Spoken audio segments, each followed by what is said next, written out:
Next comes Pranayama. Prana. First unit of life is not that we are breathing, no. This is constantly charging the battery which is already within us. When Swami Rama goes to Himalayas, what Himalayas gives to me? You have snows here. We have snows there. You have mountains here.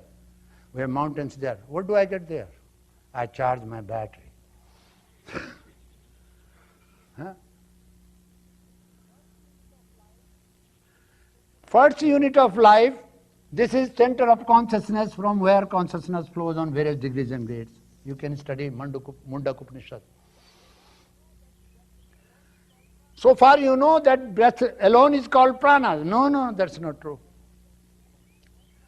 This unit, this center of consciousness, Atman, source of consciousness, comes out forward, this is prana.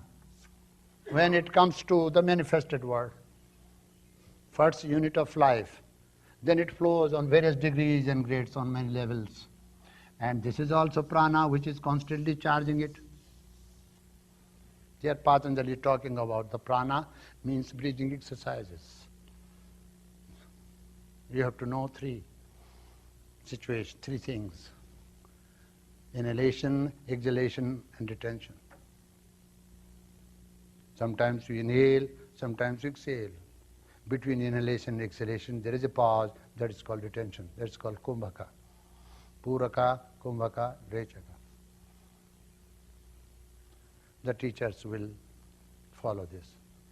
Now, I think I will cover the subject again. All are tired and time is getting too much.